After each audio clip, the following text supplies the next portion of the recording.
같은 말이라도 장소에 따라서 그 의미가 달라지곤 합니다. 북극에서는 얼음이 흔한 것입니다. 그러나 아프리카에서 얼음은 매우 귀한 것입니다. 에스키모가 아유 얼음 같아 이런 말을 사용한 것과 아프리카 사람이 얼음 같아 저 사람은 얼음 같아 그 의미가 확실히 다르지 않습니까? 북극에서야 뭐 흔하디 흔한 건데 그러나 아프리카에서는 얼마나 귀해. 똑같은 얼음이지만 의미는 전혀 다릅니다. 과학적으로 분석해 보면 아프리카의 얼음이나 북극의 얼음이나 뭐가 다르겠습니까? 그러나 그 의미는 분명하게 다릅니다.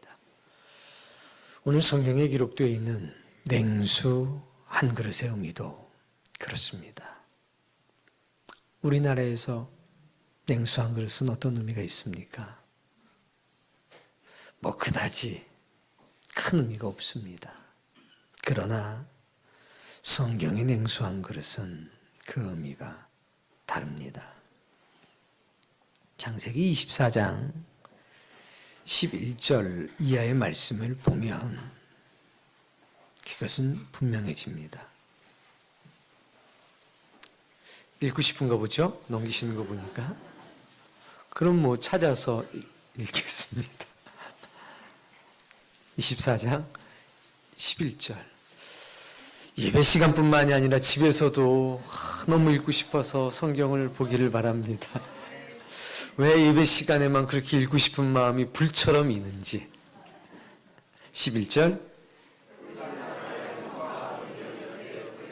저녁 때라 여인들이 물을 기르러 나올 때였더라. 그가 이르되 우리 주인 아브라함의 하나님 여호와여 원하건대 오늘 나에게 순조롭게 만나게 하사 내 주인 아브라함에게 은혜를 베푸시옵소서. 이게 어떤 상황이냐면 브엘세바에 살고 있는 아브라함, 그에게 장성한 아들이 있었습니다. 아내를 구해야 되는데 가나안 땅에 아내 될 사람이 없었습니다. 밧단 아람이라고 하는 고향 땅으로 종을 보냅니다. 내 아들은 약속의 땅을 벗어날 수 없으니 네가 가서 구해라. 아이고 주인님, 그 여인이 나를 안 따라온다고 하면 어떡합니까? 염려하지 말라. 그냥 둬라.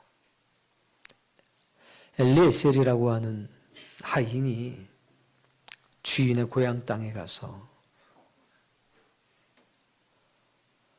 주인 아들의 아내가 될 사람을 선택을 해야 되는 막중한 책임을 가지고 있는 겁니다.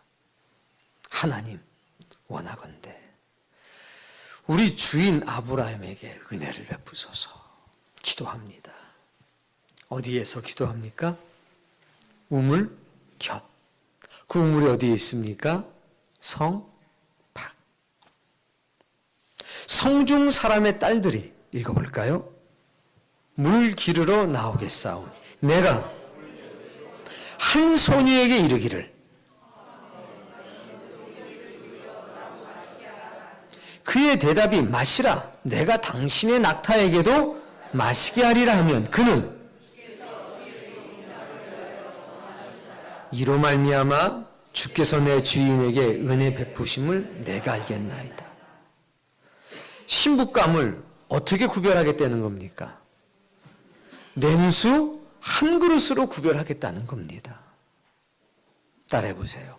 충성된 사자는 그를 보낸 이에게 마치 추수하는 날에 얼음 냉수와 같아서 그 주인의 마음을 시원하게 하느니라. 하나님이 말씀하는 겁니다. 누가 충성된 일꾼이겠느냐? 바로 냉수 한 그릇이 충성된 일꾼이다. 한쪽에서는 충성된 일꾼의 상징으로 쓰임 받은 게 냉수 한 그릇. 주인의 아들의 신부의 자격을 결정하는 냉수 한 그릇. 냉수 한 그릇이 무엇이길래 이렇게 귀하고 소중하게 쓰여진단 말입니까? 팔레스타인 성서 시대에 이 장소에서 냉수 한 그릇은 이와 같습니다. 보통 우물을 길르러 가면 집 안에 있는 게 아니라 오늘 읽으셨던 말씀처럼 대부분 성 밖에 하나 있습니다. 만약에 우물이 집 안에 있다면 대단한 부자입니다. 그리고 그 우물을 기를 때 두 가지 방법이 있습니다. 첫 번째, 밧단 아람에서 있는 바로 이 우물은 어떤 우물이냐면 땅에서부터 30m에서 50m 지하로 내려가야 합니다. 거기서 물을 길러서 다시 30m, 50m를 걸어 올라와야 합니다. 두 번째는 요한복음 4장에 나오는 우물입니다. 지상에 있는데 깊숙이 파서 로프에 그릇을 묶어서 한참을 내려보냅니다. 그리고 다시 한참을 끌어올려야 합니다. 냉수한 그릇은 쉽게 얻을 수 있는 것이 아닙니다. 지나가는 나그네에게 냉수한 그릇을 대접하려면 30m, 50m를 내려가서 거기서 물을 이고 30m, 50m를 걸어 올라와야 합니다. 그것만 해도 벅차고 힘든 일인데 집에서부터 거기까지 뜨거운 뙤약볕을 지나와야 한다는 겁니다. 어지간한 정성이 아니고서는 할 수 없는 겁니다. 냉수한 그릇은 무엇과 맞바꿀 수 있느냐? 생명과도 같은 것입니다. 우리나라야 물이 귀하니까 지나가다가 아이고 지나가는 과객이 온대. 그 냉수한 그릇 좀 부탁합시다. 거기다 뭘 뿌려요? 버들잎을 탁 띄워서 탁 옆으로. 그런 환경이 아니라는 거죠. 이렇게 성경 속에 기록된 냉수한 그릇은 매우 특별한 정성이 들어가 있는 것입니다. 작은 자라고 하는 말이 또 성경 본문에 나옵니다. 작은 자의 의미도 세상과 통속적인 세상과 주님 은혜 안에서의 의미가 다릅니다. 세상에서의 통속적인 의미에서의 작은 자는 이런 뜻이 있습니다. 소외된 사람.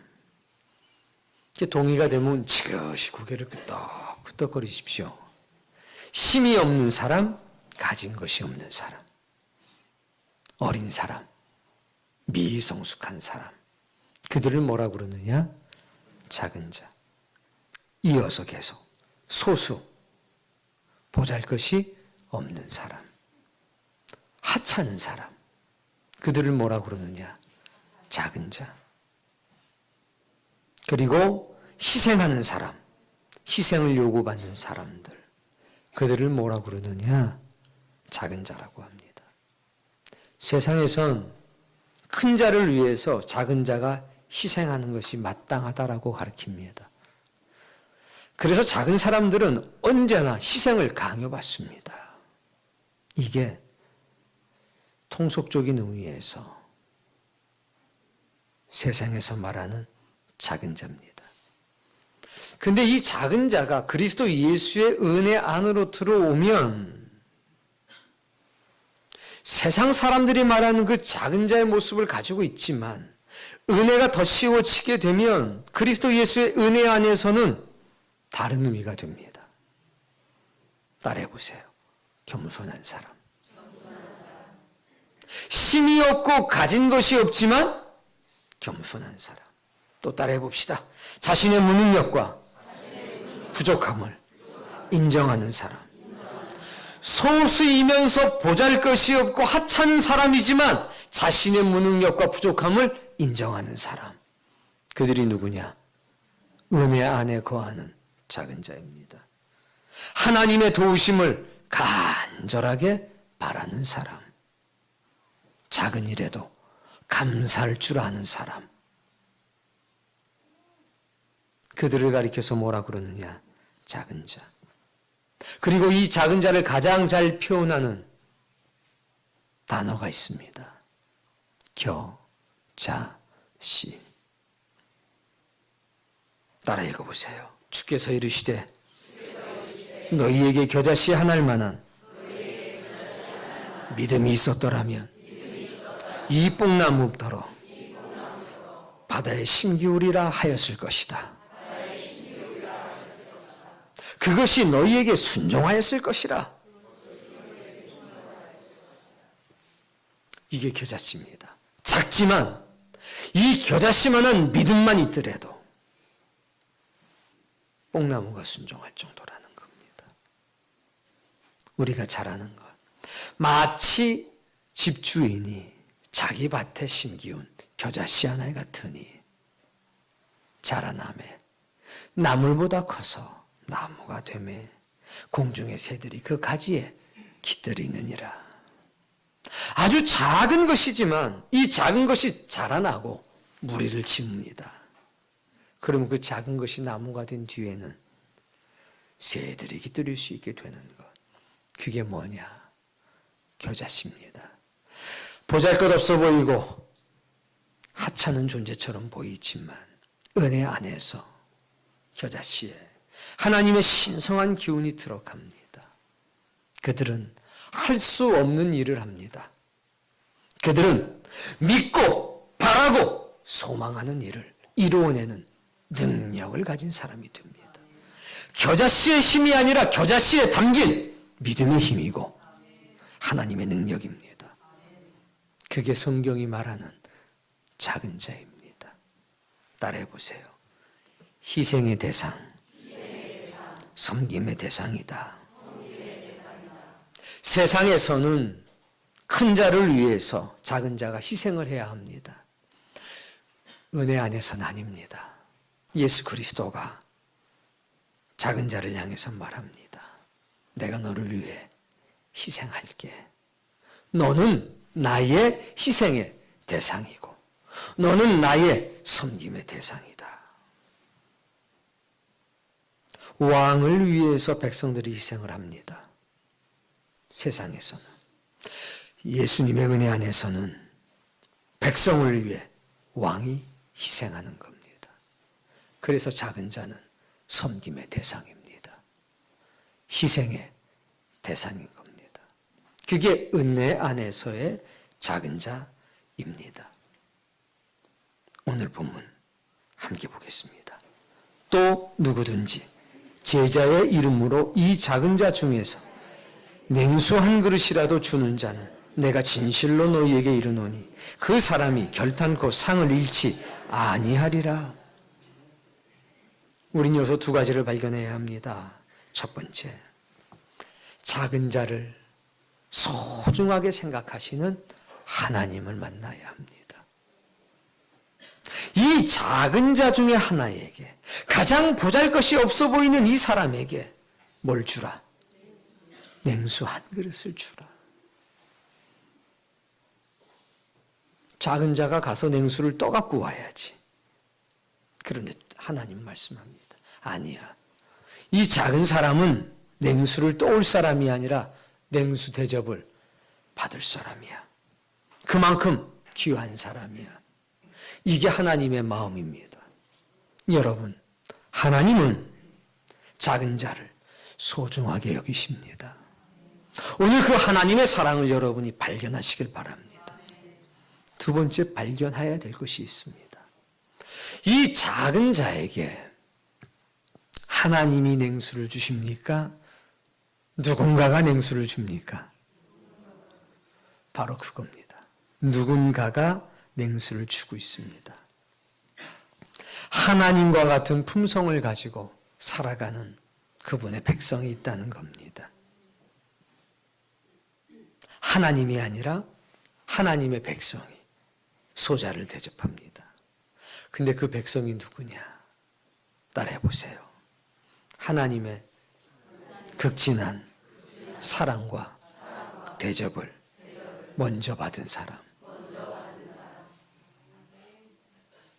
그걸 먼저 받은 사람입니다. 그 사람들은 이 안에 거룩함을 향한 열망이 불타오르고 있습니다. 나같이 가치 없는 사람을 위해서 주님이 피 흘리시다니. 내가 그분을 위해서 죽어야 하는데 그분이 나를 위해서 죽었다니. 내가 그분께 이토록 소중한 존재인가. 거룩함을 향한 열망을 가지고 살아가는 사람이 있다는 겁니다. 30m, 50m를 내려가서 물 한 그릇 떠서 다시 30m, 50m를 걸어 올라와서 가장 작은 자에게, 그러나 그 마음속에 하나님의 신성한 은혜와 능력을 담으려고 하는 사람에게 버림받은 것 같지만 겸손한 사람, 낮고 천한 것 같지만 하나님의 도우심이 없이는 살아갈 수 없으니 주여 나를 긍휼히 여겨달라는 간절함이 있는 그에게 예수 그리스도의 이름으로, 아버지 되신 하나님의 이름으로 냉수한 것을 떠다주는 사람, 그 사람이 있다는 사실을 발견하고 깨닫길 바랍니다. 그래서 오늘 본문에는 지극히 작은 자를 사랑하시는 하나님이 계십니다. 또 하나님과 같은 품성으로 살아가는 지극히 작은 그분의 백성이 있습니다. 오늘 이 두 가지 사실을 발견하고 이것이 오늘 여러분에게 그대로 이루어지기를 바랍니다. 마태복음 15장 말씀을 찾아서 읽겠습니다. 15장 25절의 말씀.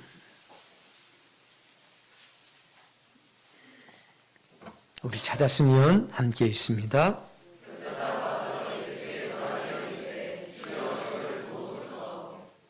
가나안 여인이었습니다. 유대인들에게 있어서는 만나면 안 되는 존재였습니다. 우리로 치면 우리를 핍박하던 과거의 일본 사람들, 지금 일본 사람 말고 과거의 일본 사람들,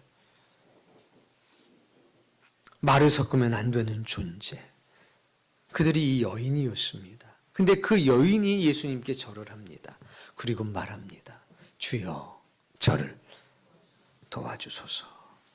낮고 천한 사람이, 작은 사람이 도움을 구하고 있습니다. 26절.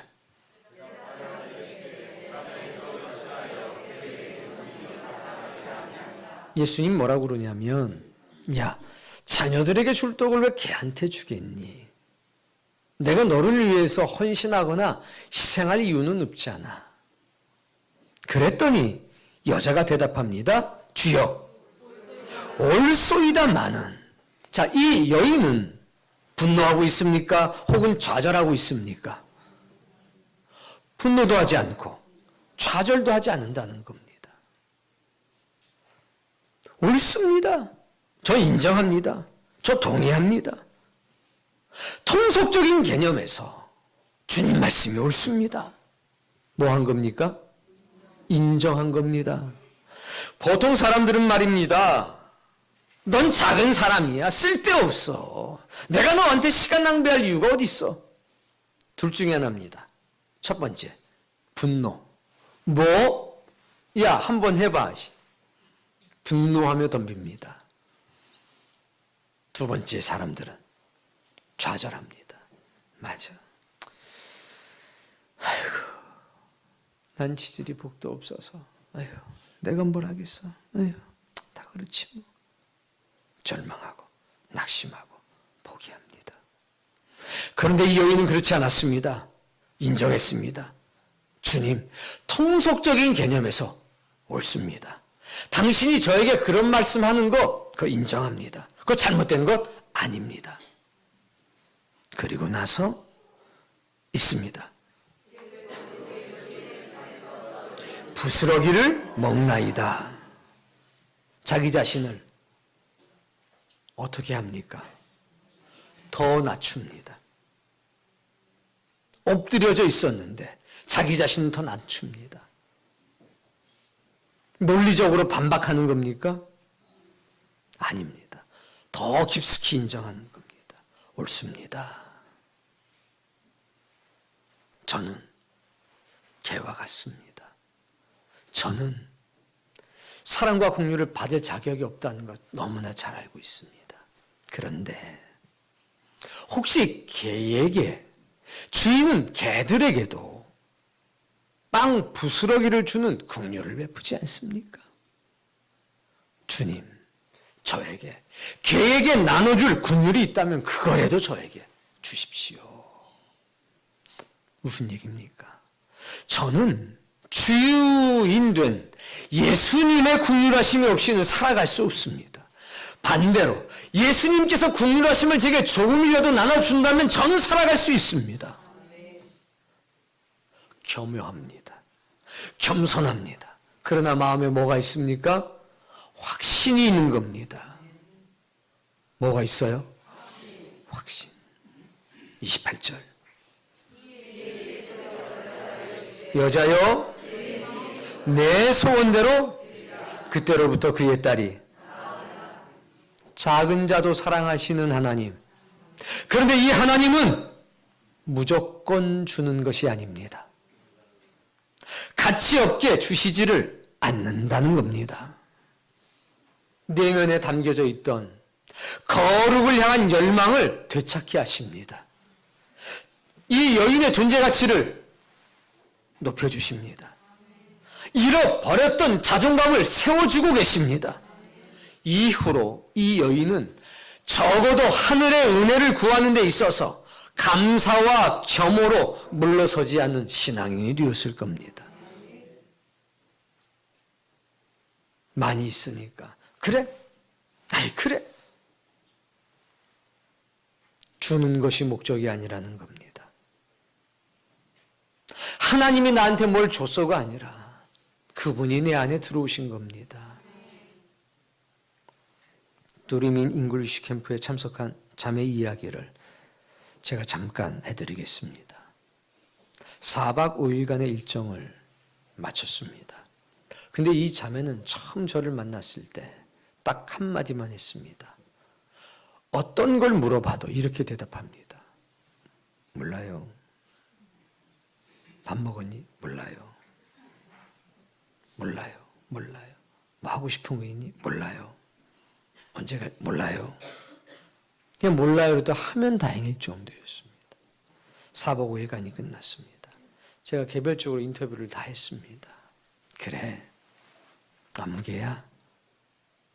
4박 5일 동안 뭐가 제일 많이 달라진 것 같아?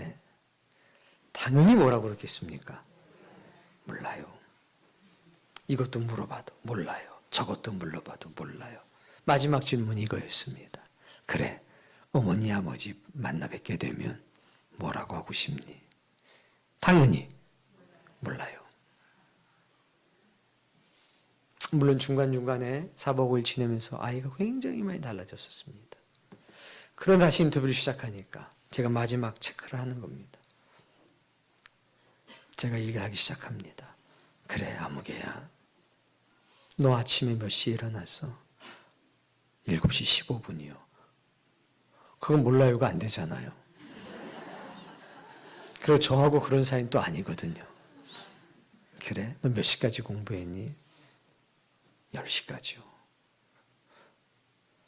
아침 9시부터 밤 10시까지 공부를 했습니다. 영어 공부를. 네 친구들 중에서 그렇게 열심히 영어 공부하는 애들이 있어? 아니, 없어요. 목사님이 생각할 때 너는 이 4박 5일 동안에 정말 위대한 일을 한 거야. 누가 너처럼 아침 7시 15분에 일어나서 너 잠은 몇 시에 잤어? 11시 15분이요. 그런 아이들이 어디 있어? 12시간이 넘게 공부하는 친구들이 어디 있어? 넌 대단한 아이야. 그게 네가 가장 많이 변한 것 같아. 해가지고 제가 몇 가지를 얘기했습니다. 그랬더니 이 아이가 이렇게 얘기했습니다. 맞아요. 맞아요. 맞아요. 그래. 너 엄마하고 아빠 만나면 어떤 얘기 해주고 싶어? 한 가지만 해봐. 누구는 이렇게 얘기했고 누군 저렇게 얘기했어. 사랑한다고 얘기해주고 싶어요. 그리고 드디어 그날이 왔습니다. 어머니를 만난 겁니다. 저희가 파이널 테스트를 통과한 모든 아이들에게 인증서를 줬습니다. 그리고 문화상품권을 부상으로 주었습니다. 이 아이가 그 인증서를 손에 들고 엄마에게 막 달려갑니다. 엄마, 이게 말이야 이러고 저러고, 이게 말이야 저게 저러고, 이런 일이 있었고 저런 일이 있었고 막 웃으면서. 근데 그 아이는 평생 동안, 그 아이의 평생 동안 엄마하고 그렇게 길게 대해본 적이 없습니다. 엄마가 물어보면 몰라요. 내지는 대답 안 하는 아이였습니다. 그 인증서가 그냥 누구나 캠프에 참여하면 주는 거였다면, 그 문화상품권이 그냥 누구에게나 그냥 주는 것이었다면 그 아이는 그렇게 자랑하지 않았을 겁니다. 오히려 엄마가 이게 뭐니라고 물어보면 에이 다 주는 거예요. 그냥 참석하면 다 줘요. 그랬겠죠. 그러나 그것은 그냥 참석하는 주는 것이 아니었습니다. 내가 아침 9시서부터 밤 10시까지 공부하고 저녁에 1시간은 같이 예배하고 그리고 또 스스로 나머지 공부하면서 4박 5일간을 보내면서 그 피 흘리고 땀 흘렸던 시간들, 그리고 마지막 파이널 테스트까지 통과해서 얻은 자신의 인생에 어쩌면 처음 있을 성공의 징표였던 겁니다. 중요한 건 그 아이의 잃어버렸던 자존감이 회복된 거 아니겠습니까? 우리 하나님 마찬가지입니다. 그냥 가치 없게 안 주십니다. 하나님이 정말 우리에게 주고 싶은 것은 빵 하나가 아니라는 겁니다. 하나님이 우리에게 주고 싶은 것은 내가 너를 사랑하고 너는 이 세상의 어떤 존재보다 더 소중한 사람이라는 겁니다. 내 아들도 아끼지 않고 너에게 주었다는 겁니다. 너의 생명을 살리기 위해서 내 아들의 생명을 희생시켰다는 겁니다. 그런 내가 너를 위해서 무엇을 아끼겠냐는 겁니다. 너는 그만큼 내게 소중한 존재라는 거. 우리 하나님 그거 알려주려고 하시는 겁니다. 그 하나님이 이런 말씀하셨습니다. 오직 시온이 이르기를 여호와께서 나를 버리시며 주께서 나를 잊으셨다 하였거니와. 믿는 사람들이 때때로 이런 말을 한다는 겁니다. 하나님이 날 버리신 것 같아. 하나님은 나를 안 도와주시는 것 같아. 때때로 우리가 그럴 때도 있잖아요. 주님이 뭐라고 그러시느냐? 아버지 되신 하나님이 뭐라고 그러시냐면 이와 같이 말씀하십니다. 따라 읽어봅시다. 여인이 어찌 그 젖 먹는 아이를 잊겠으며 자기 태에서 난 아들을 긍휼히 여기지 않겠느냐? 맞습니까? 맞습니다. 그들은 혹시 너를 잊어버릴지라도 나는 너를 잊지 않겠다. 부모가 너를 버려도 나는 너를 결코 버리지 않겠다.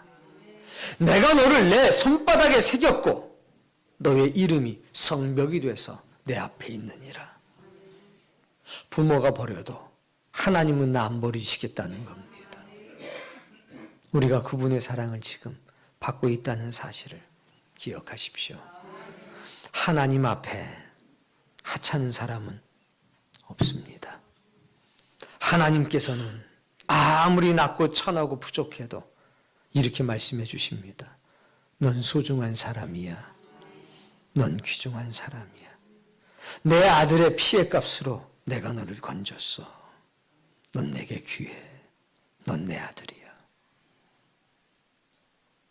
하나님의 특별한 사랑은 모든 이에게 임하십니다. 나이가 80이 된 목동이 있었습니다. 그는 스스로 절망하고 좌절하고 살고 있었습니다. 그런 그에게 하나님 찾아오셨습니다. 모세야, 나와 함께하자. 전 나이 들어서 혀가 굳어서 자격이 없습니다. 내가 너와 함께함이니라. 내가 나의 말을 네 입에 둘 테니 염려하지 말라. 아모스라고 하는 농부 겸 목동이 있었습니다. 하나님이 그를 찾아갑니다. 제가 뭘 할 수 있단 말입니까? 아니야, 괜찮아. 내가 너와 함께함이니라. 어부들이 있었습니다. 갈릴리 사람이었습니다. 주님은 그들을 부르셨습니다. 주여, 우리가 무엇을 할 수 있단 말입니까? 아니야, 내가 너희들에게 모든 것을 맡길 테니 너희들은 내가 하지 못한 일도 할 수 있게 될 거야. 구원의 모든 사역을 누구에게 일임하신 겁니까? 12명의 제자들에게, 대부분이 어부였던 그 사람들에게 맡기셨습니다. 하나님은 양치기, 노인, 어린아이, 농부, 어부 가리지 않습니다. 어린 목동이었던 다윗에겐 이스라엘의 운명을 맡기셨습니다. 하나님은 작은 자를 붙드십니다. 자신의 능력이 부족하다고 주눅들지 마십시오. 절망하지 마십시오. 내가 이것을 할 수 있을까? 내가 감당할 수 있을까? 망설이거나 머뭇거리지 마십시오. 하나님께서는 여러분이 손을 들고 나오면 거룩하고 위대한 도구로 사용해 주실 겁니다. 내면에 잠자고 있던 거룩함을 향한 열망을 일깨워 주실 겁니다. 2019년 얼굴을 똑바로 들고 하나님을 향해서 당당하게 말씀하십시오. 주님, 제가 여기 있습니다. 저를 사용해 주옵소서. 자기 자신을 향해서 엄숙한 음성으로 명령하십시오. 너는 주님께서 희생해서 살린 만큼 귀중한 사람이야. 용기를 내, 힘을 내. 너는 네가 생각하는 것보다 훨씬 더 소중한 사람이야. 겨자씨같이 작아도 괜찮아. 거기에 주님께서 믿음을 넣으실 거야. 그러면 능치 못함이 없어. 여러분, 작은 사람이지만 하나님과 하나님의 일을 소중하게 생각하십시오. 하나님은 영원히 당신을 사랑하십니다. 결코 싫어서 버리시는 법이 없습니다. 금이 간 하나니라 할지라도 귀하게 사용하십니다. 그분은 우리의 아버지십니다. 사람은 신에게 쓰임받을 때 비로소 행복함을 느낍니다. 우리 모두 살아계신 하나님께서 귀하게 사용하시는 그릇이 됩시다. 기억하십시오. 난 작지만 겨자씨입니다. 난 보잘것이 없지만 희생과 섬김의 대상이 되었습니다. 하나님에게, 예수 그리스도에게, 성령님에게. 그래서 지금 내 눈에는 누구만 보이느냐? 하나님만 보이고 하나님이 하시는 일만 보입니다. 누가 이 소자에게 시원한 냉수를 갖다 주겠느냐? 누굽니까? 누굽니까? 주여, 제가 여기 있습니다. 제가 30m, 50m 뛰는 듯이, 나는 듯이 내려가서 뜬 뒤에는 조심스럽게 올라올 겁니다. 그리고 주의 사랑이 머무는 그 사람에게, 세상 속에서 낮고 천한 자가 된 그 사람에게, 절망과 분노 사이를 방황하는 그 사람에게 생명의 가치를 일깨워 주겠습니다. 주여, 저를 사용해 주옵소서. 하나님에게 하찮은 사람은 없습니다. 오늘 여러분이 어떠한 실수를 해도, 어떠한 허물이 있어도, 어떠한 부족함이 있어도 염려하지 마십시오. 여러분의 그 갈라진 틈을 통해서 생명의 은혜가 나갈 때 그거 허비되는 게 아닙니다. 올 겨울만 지나고 봄이 되면 그 자리에 꽃이 펴 있을 겁니다. 여러분이 이쪽으로 가고 저쪽으로 가고 이 일을 하고 저 일을 하는데 제대로 하는 일이 없어서 아이고 목사님 죄송해요. 고개도 못 들고 아이고 하나님 죄송해요. 죄송해요. 하나님 이렇게 말씀할 겁니다. 고개 들라. 고개 들라. 그리고 지나온 길을 너 혼자 간 길이 아닙니다. 나와 함께 지나간 길을 보자. 꽃이 펴 있을 겁니다. 반드시 꽃이 펴 있을 겁니다. 이거 누가 했지? 네 갈라진 그 틈, 너의 연약함이, 너의 눈물이 이것을 만들었느니라. 사랑하는 성도님, 기억하십시오. 약간의 시간이 필요할 뿐이지 반드시 그 역사 이루어집니다. 그리고 하나님은 여러분을 실어버리지 않습니다. 하나님에게 여러분은 가장 소중한 사람입니다. 그것을 기억하셔서 올 한 해 당당하게 사십시오. 분노와 절망 사이를 방황하지 말고 겸허한 마음으로, 겸손한 마음으로 겨자씨 안에 믿음을 가지고 끝까지 저는 하나님의 도우심이 없이는 살아갈 수 없는 존재이오니 부스러기 같은 은혜라도 저한테 주시면 그것이 저를 살리게 될 것을 믿습니다. 주여 나를 긍휼히 여기소서. 그리고 저 작은 소자에게 제가 냉수한 그릇을 대접할 테니 주여 나를 사용해 주옵소서. 이런 위대한 고백이 여러분의 인생에 충만한 한 해가 되기를 주의 이름으로 축복합니다. 그리고 생명의 문으로 들어가자는 저 그 귀가 여러분의 삶에 온전하게 이루어지기를 원합니다.